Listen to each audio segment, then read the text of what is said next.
sou Tânia, nascida aqui em Niterói. Eu gosto de escrever desde muito jovem. Ano passado lancei um livro, que é esse livro aqui, Sopros de Poesias. Ele é uma coletânea de várias poesias da década de 90, até poesias recentes também, que eu fiz. Eu tive o prazer de participar do concurso do Claron, Festival de Poesias e Contos do Claron, em Itaipu, coordenado pela Marinei. E eu fiquei em terceiro lugar com a poesia Sede de Janil, que foi uma satisfação muito grande participar. E eu participei de uma coletânea também, no ano passado, de um concurso chamado Coruja Escritora.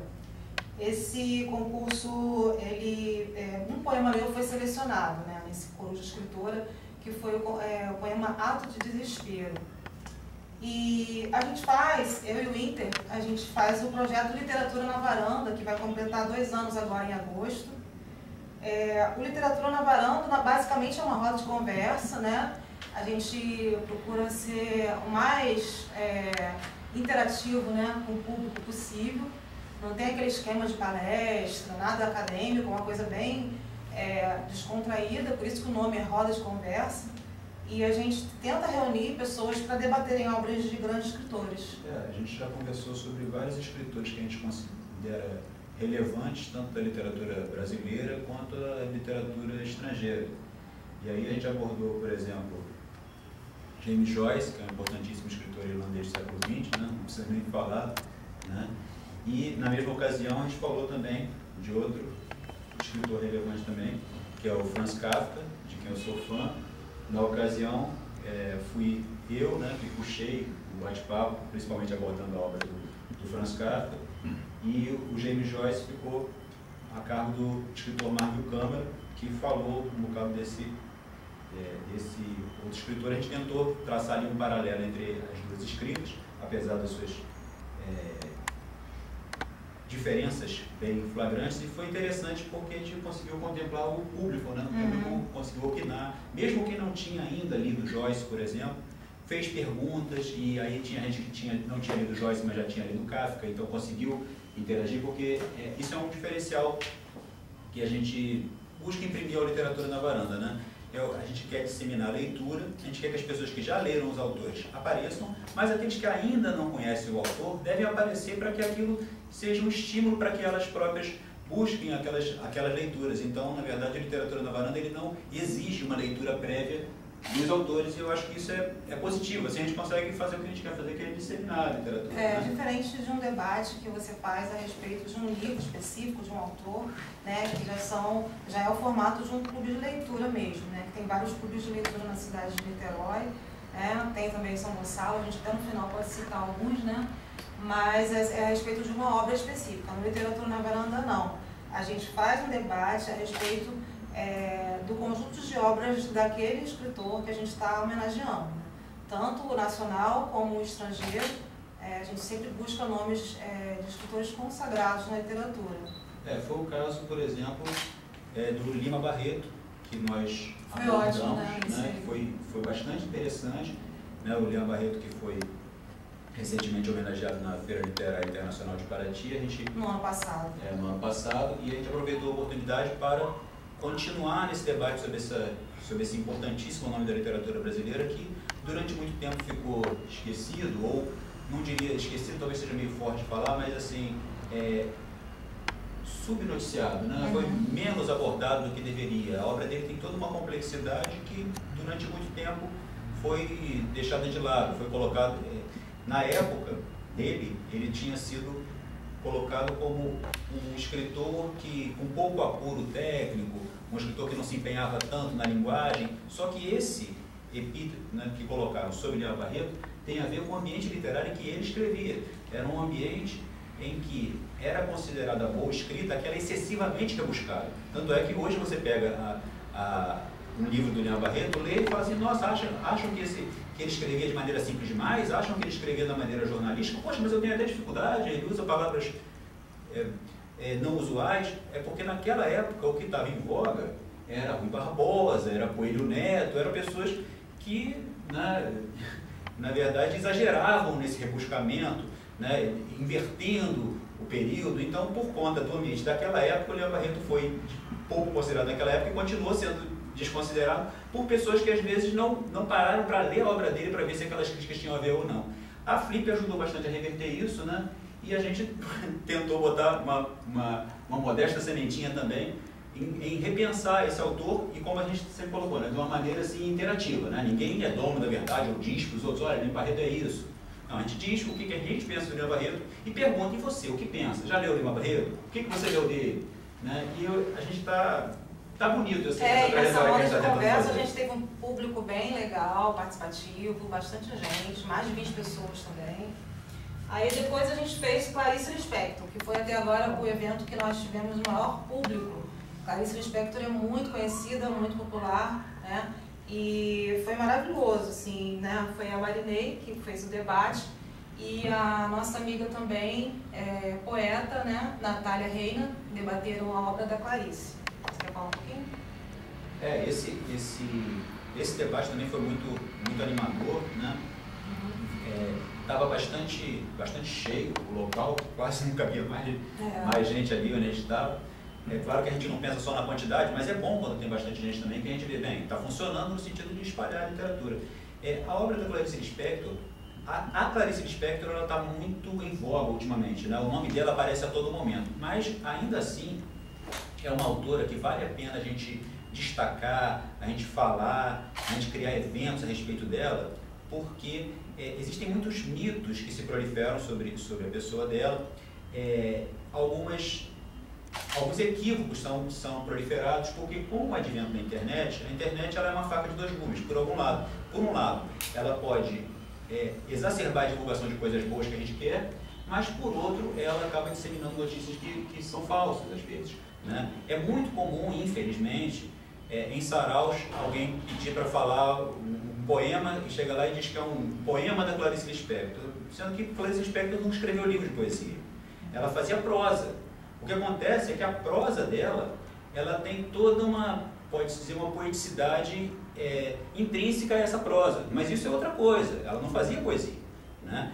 Então, assim, a pessoa às vezes chega lá na frente e lê uma coisa que ela viu na internet, que das duas uma, às vezes é um trecho de um romance, por exemplo, da Clarice Lispector, ela está lendo como se fosse uma poesia, o que não deixa de ser uma deturpação, não devemos fazer assim, né? Ou ela está lendo algo que não é texto da Clarice Lispector em absoluto, é alguém que lançou lá e colocou como se fosse dela. Né? Então isso é ruim, né? Começa a disseminar informações erradas. Então assim, a gente deve parar e debater e falar com seriedade sobre esses escritores. Né? Quando a pessoa quer mesmo fazer uma homenagem, a gente recomenda pegar o livro do autor, abrir uma página e ler um trecho daquele livro. Ou pegar na internet, mas de fonte segura, não qualquer divulgação, qualquer postagem, porque ela pode estar, na verdade, lendo um texto que não é daquele autor. Né? Porque esses eventos literários, os saraus são coisas maravilhosas. Saraus são momentos de integração entre as pessoas que valorizam a poesia, que valorizam a literatura em geral. A gente é super a favor. Agora, a pessoa também tem que ter em mente que o sarau ele não é uma finalidade em si. Né? O sarau é para divulgar uma coisa que é a literatura. Então, assim, a partir do sarau, o interessante é que a pessoa chegue na sua casa e pense, bem, vou pegar ali um livro vamos supor, do poeta lá, Manuel de Barros, por exemplo.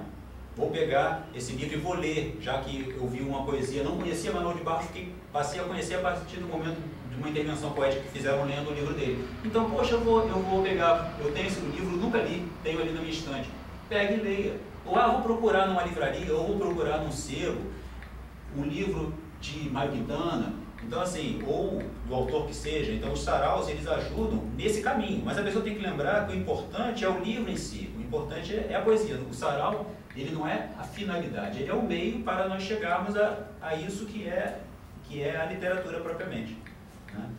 E, então assim, a gente aproveita, né, provando mesmo que a gente valoriza essa questão do sarau, né? Isso não é criticando o formato do sarau. A gente sempre tem o hábito também de, após o bate-papo, a roda de bate-papo sobre literatura, a gente incentiva as pessoas presentes a falarem poemas, né? Falarem poemas próprios ou alheios, sendo de cor ou sendo lendo, de preferência no livro, né? Mas pode ser no celular também, desde que tem a convicção de que aquilo ali é de autoria correta, né? Então, assim, a gente incentiva as pessoas a falarem poesia também, né? A gente faz questão de ter esse momento, né? E as pessoas podem ler, pode pegar o livro, né? Eu lancei um livro, vou ler um poema da minha autoria ou de algum poeta que admira e tal, né? Sempre assim. E a gente teve também um sobre Graciliano Ramos, um bate-papo sobre a obra do Graciliano Ramos, que foi até o Inter mesmo que fez essa roda, conduziu com perguntas do Marvel, nosso amigo escritor, jornalista, que ele está com a gente desde o começo, né, no projeto Literatura na Varanda, Marvel Câmara, e foi muito legal nesse dia, né? Pois Fala um pouquinho. É interessante o que a gente falou sobre esse bate-papo que a gente fez sobre a obra da Clarice Lispector, que a sala estava tão cheia que tinha pessoas em pé, dificuldade das pessoas entrarem, né? Teve gente que teve que ficar num cantinho para poder participar. No dia do Graciliano Ramos, nesse debate, eu não sei exatamente porquê, eu acho que foi a questão da data, algo assim, a frequência foi baixa, tinha pouca gente ali. No entanto, eu sempre comento com ela, olha, assim, para mim foi o dia mais gostoso, mais agradável e produtivo do Literatura na Varanda. Então você vê que, é claro que a gente quer que esteja a casa cheia, óbvio, mas isso não é tudo. Esse dia foi muito agradável porque eu notei que o debate fluiu muito bem e a gente conseguiu quebrar com aquela inibição que às vezes tem o público, ele está falando ali, ele que entende, eu não entendo, eu só li um livrinho do Graciliano Ramos há muitos anos atrás, então eu não vou dar minha opinião não sei, vou falar besteira. Eu notei que isso não aconteceu nesse dia. As pessoas ficaram mais desinibidas para participar. Isso, as pessoas deram sua opinião.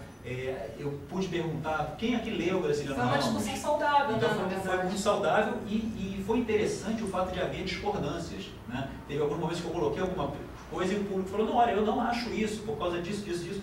Então, assim, e aí foi verdadeiramente um debate, né? E de maneira bastante rica, né? Esse dia falando sobre o Graciliano Ramos. E a gente conseguiu, mesmo que, claro, as obras mais importantes a gente mergulhou um pouco mais no debate, né? Mas a gente citou praticamente todas as obras dele, né? Acho que a gente não deixou nenhuma de fora. A gente acabou, né, direto ou indiretamente, citando todas as obras do Graciliano Ramos. Isso foi bem agradável, muito gostoso. Esse ano, no iniciozinho, a gente fez um debate com o nosso amigo e poeta, né, Fábio Peçanha. Ele conduziu o debate para falar do Manuel de Barros e do Leminski. Foi bem legal também, né? Bastante gente, né, nessa roda de conversa. A gente teve também participação musical, né, de uma dupla chamada Prasna, do Ricardo e da Lucilane, que foi muito legal, eles tocaram, as pessoas gostaram bastante do som deles. E foi muito... É sempre bom, né, a gente dar sempre essa misturada, né? Um pouco de música, um pouco de literatura e a parte que as pessoas vão estar contemplando, né, a poesia, uma exposiçãozinha também, que a gente está colocando agora, né, mas mais recentemente, exposição de arte também. E a gente tem o hábito, é óbvio que os artistas são livres para interpretarem as canções que eles preferirem, né, a gente dá essa autonomia para eles. Mas a gente sempre sugere que eles toquem músicas autorais. Por quê? Porque essa ideia de dar uma preferência pelas músicas autorais. Porque, na verdade, por mais que a interpretação também seja algo importante, né, as músicas consagradas elas já são consagradas. Você já escuta em algum lugar, né, numa rádio especializada. Né, e tem muitos artistas bons e que às vezes a gente nunca ouviu. É curioso, porque a gente tem que ter o senso crítico de parar para pensar nas nossas formas usuais de comportamento, né? Você às vezes está num barzinho e aí tem um músico tocando uma música, aí você fica assim, que música é essa? Não conheço não. Aí você, assim, aquele não conheço não, reclamando que está tocando uma música que você não conhece.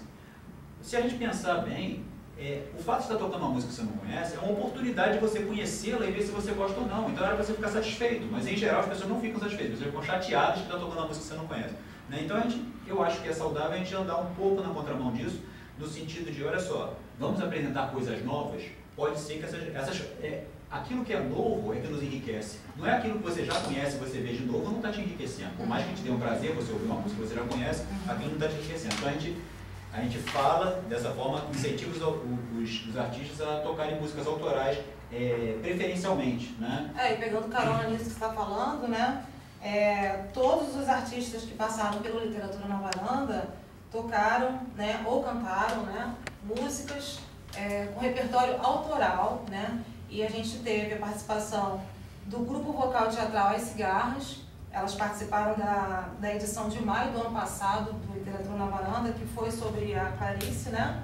Clarice Lispector, né? A gente teve Sirius Beta, que é uma banda aqui de Niterói, muito legal.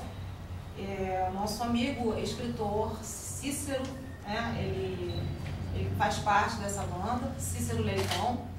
Tivemos a participação do músico Marlon Borges também, o repertório dele de MPB, bossa nova, super agradável, assim, uma música bem tranquila, as pessoas gostaram bastante.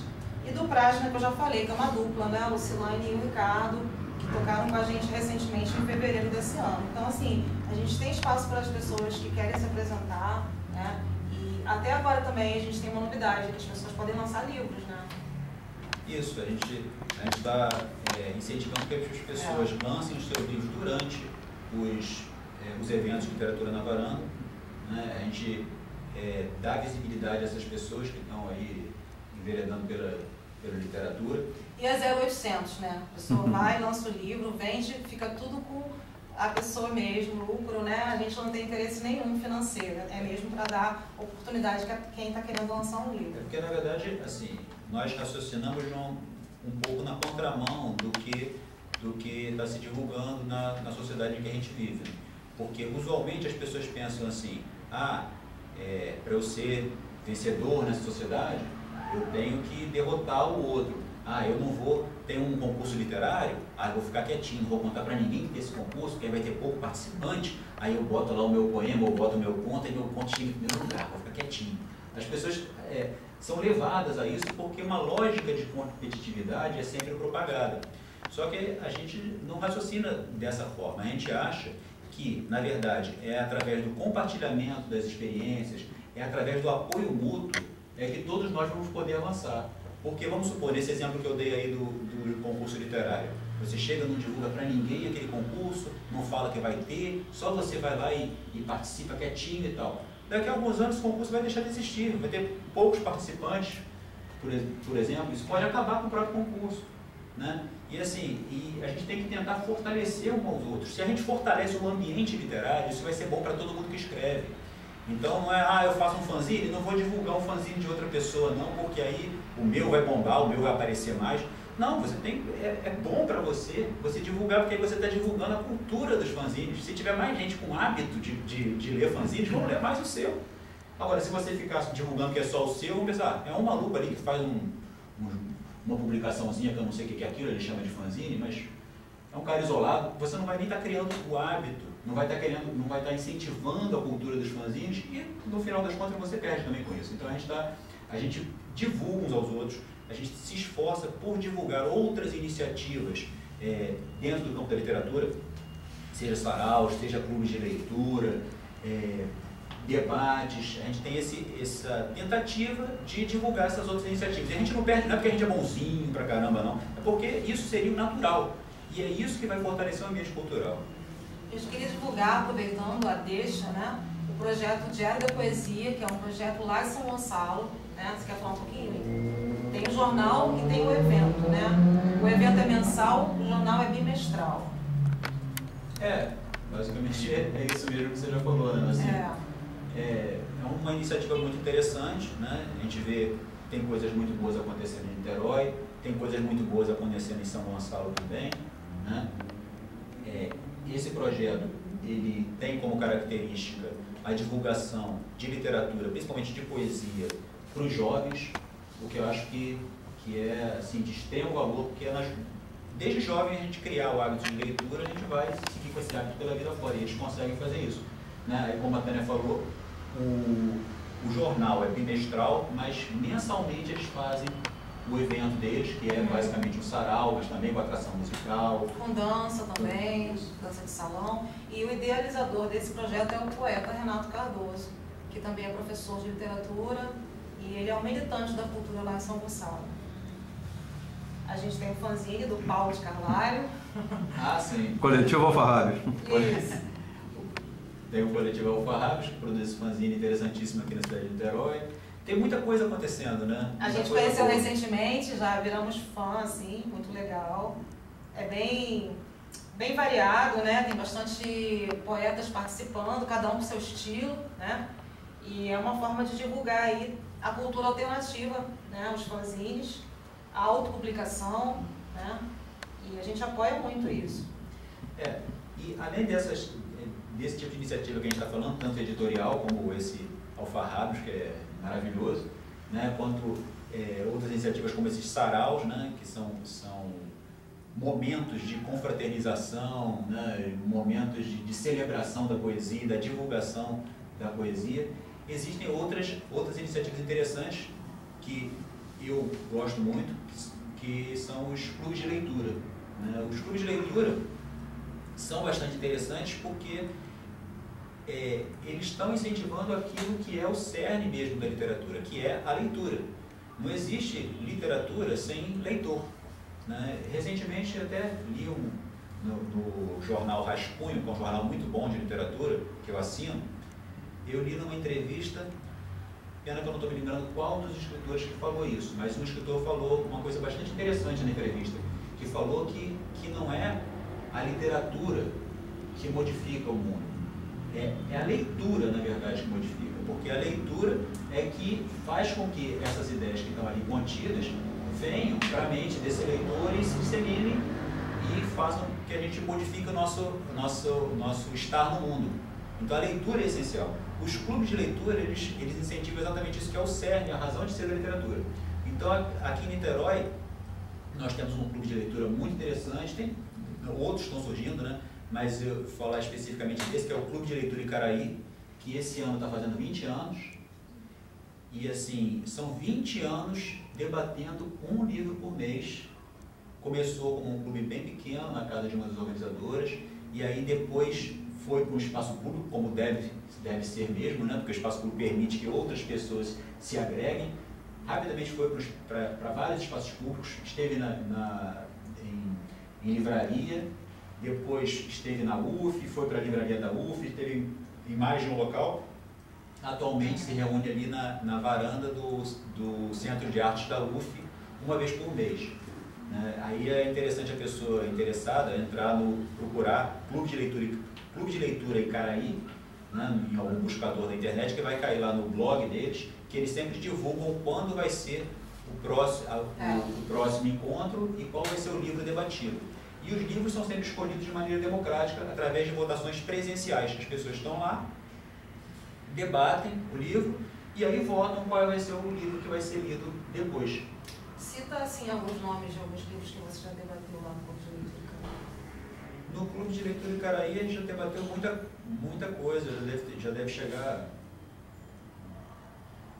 Olha, foi centenas de livros, né? Assim, mas algum que tenha te marcado. Mas muita coisa boa foi debatida no Clube de Leitura Icaraí. Eu lembro aqui do livro Intermitências da Morte, do José Saramago.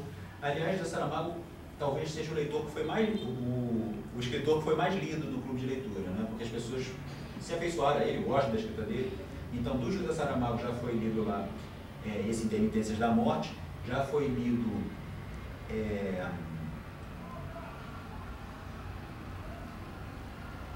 o Evangelho segundo Jesus Cristo, já foi lido O Ano da Morte de Carlos Reis, e mais alguns, se não me engano.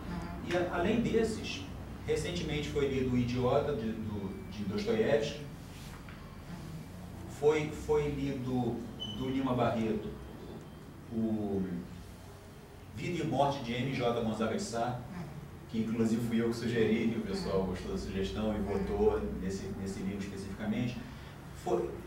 Autores contemporâneos também são lidos, o Amos Oz, Mia Couto, né? Mia Couto já foi lido mais de uma vez. A Caixa Preta de Amos Oz foi lido lá. Foi a primeira vez que eu li Amos Oz, eu conheci Amos Oz através do Clube de Leitura Icaraí, né? E acabei até escrevendo um texto sobre esse livro. Então, você vê como que o Clube de Leitura é interessante para fazer a gente descobrir outros autores, né? E ler coisas que de repente a gente não iria ler sozinho, dificilmente iria ler. E eu queria fazer uma retrospectiva assim, desse ano de 2018, o que a gente já fez no Literatura na Varanda, né? Porque assim, a gente vai fazer 2 anos agora, né? Em agosto. E a gente fez, então, em fevereiro, debates sobre a obra do Manuel de Barros e Paulo Leminski, com Fábio Peçanha. Em maio a gente chamou a Anabelle, né? Anabelle Noivos, e ela debateu Carolina de Jesus com Conceição Evaristo, foi bem legal, né? O debate. Aí em junho a gente fez a primeira exposição de fanzines, que foi uma novidade no projeto, a primeira vez que a gente fez, e foi bem interessante, né? Apesar de não ter tido um público muito, não teve muita gente assistindo, mas foi bem participativo, todo mundo debatendo, interessado e pedindo mais, né? Para que a gente continue fazendo eventos ligados a fanzines. E o bom também desse evento ligado a fanzine é que a gente acabou recebendo vários fanzines de várias partes do país. A gente recebeu pela caixa postal. Para a nossa caixa postal, os fanzines, o que é uma demonstração de que essa cultura do fanzine, ela continua forte, continua... A gente nem sabe que existe, né? Mas a cultura do fanzine, ela continua forte, ativa.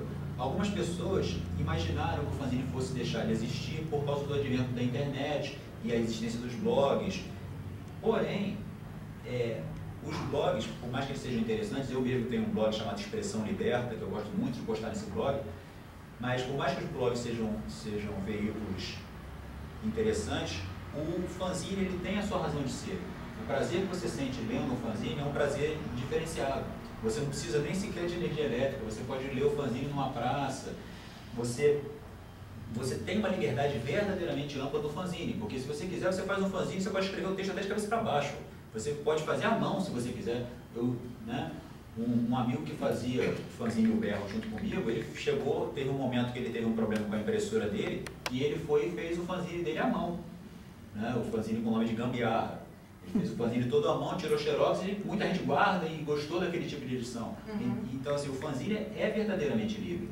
O blog não é que não seja livre, mas ele tem os formatos que aquela tecnologia vai hospedar naquele formato.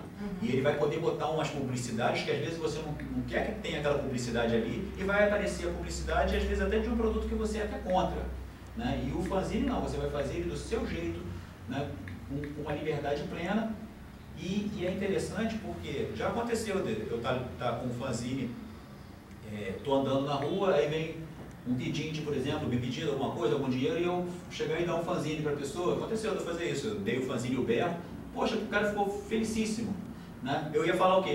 Visita o meu blog para um morador de rua? Né? Não faz o menor sentido. Então, assim, o fanzine, se você for parar e pensar direitinho, ele é mais democrático.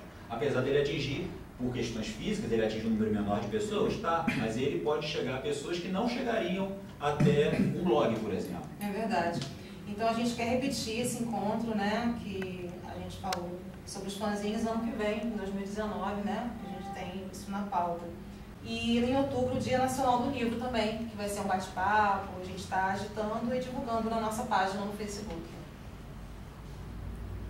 O que mais? Eu queria falar uma coisinha com relação ao que o Inter estava falando sobre essa relação do fanzine, né? Acrescentar uma coisa, que o fanzine, diferentemente dos outros veículos de publicação, né, de literatura ou arte, seja lá o que for, né, do que pode ser devidamente impresso, claro, né? O fanzine tem uma relação direta do produtor para o público, diferente do livro, que você tem que ir na livraria, diferente da revista, do jornal, de qualquer outro meio. Você vai ou na banca ou você vai num espaço físico para adquirir o livro. O fanzine, você está andando na rua, vem um pedinte, você já está direto né, com o público-alvo da coisa. Aliás, o público-alvo de fanzine são todos. É verdade. Né? Todo mundo que você tiver disponibilidade ali de entregar, né, se ele é vendido ou não. Então essa coisa eu acho também muito legal, até pela própria coisa do fanzine, né? O que é o fanzine, senão fanáticos por revista. Sim. É fã de fanáticos e o zine de magazine. Então são fanáticos por revista, tanto aquele que produz quanto aquele que recebe.